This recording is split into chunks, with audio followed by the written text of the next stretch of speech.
თოჯინების სამყარომ სახელწოდებით ლალი ყაზიშვილის ნამუშევრების გამოფენა გაიმართა გორში. ღონისძიება მეთოჯინეთა საერთაშორისო დღეს მიეძღვნა, ჩატარდა მასტერ-კლასები.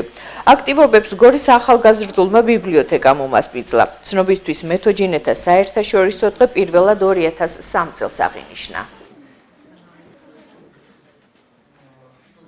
წელიწად ნახევარია დავეუფლე ამ საოცარ ხელოვნებას იულია სოროკინას და ეკა ბერიძესთან სასწავლო პედაგოგები არიან და დიდი მადლობა მათ და აგრეთვე მადლობა მინდა გადავუხადო გორის ახალგაზრდულ ბიბლიოთეკას და ვინც კი წვლილი მიიტანა რომ ეს ჩემი ნამუშევრები წარმოედგინა საზოგადოებისთვის უღრმესი მადლობა. თოჯინები შესრულებულია პოლიმერული თიხით და სხვადასხვა ტიპის მასალით. დიდი სიამოვნება და რა ვიცი ზღაპარი არის ძალიან შემაყვარეს თავი თითოეულმა პერსონაჟმა თითოეულმა თოჯინამ და მინდა რომ გორში კონდეს პატარა რაღაც რომ ბავშვებს შევასწავლო რაც მე ვიცი ის თოჯინების საერთაშორისო დღესთან დაკავშირებით გადავწყვიტეს გორის ახალგაზრდულმა ბიბლიოთეკამ მოგვეწვია ჩვენი თანამოქალაქე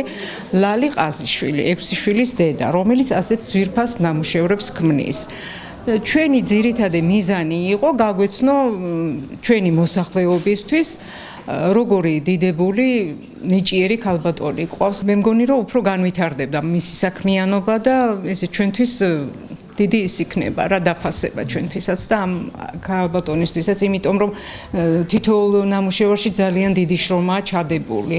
აი ყველაში და ისეთი სახასიათოა ყველა თოჯინა, აი და მეთანხმებით რომ დაათვალიერებთ, ყველას თავისებური ის აქვს და ყველას თავისი ისტორია აქვს, როგორც ქალბატონი ლალი ამბობს. კულტურის განვითარების ხელშეწყობის სააგენტოსთვის პრიორიტეტულია, რომ მოსწავლე ახალგაზრდობისთვის ჩვენს განყოფილებებში ყოფნა იყოს მრავალფეროვანი და ჩვენ ხშირად ვცდილობთ ხოლმე რომ მოვიწვიოთ სხვადასხვა ხელოვანები, სხვადასხვა დარგში მოღვაწე ხელოვანები, რათა მათ თავიანთი გამოცდილება და ცოდნა გადასცენ მოსწავლე ახალგაზრდებს, რადგან უფრო გაიმრავალ ფეროვნონ ცნობიერება და უფრო მეტ ხელოვნების ნიმუშს ამ შემთხვევაში ან მეტ ცოდნას დაეუფლონ მოსწავლე ახალგაზრდები. ის ახალგაზრდები, რომლებიც როგორც უკვე ვთქვით, ჩვენ სხვადასხვა განყოფილებებში აქტიურ კონტაქტში არიან მკითხველები, არიან მოსწავლეები, არიან მსმენელები.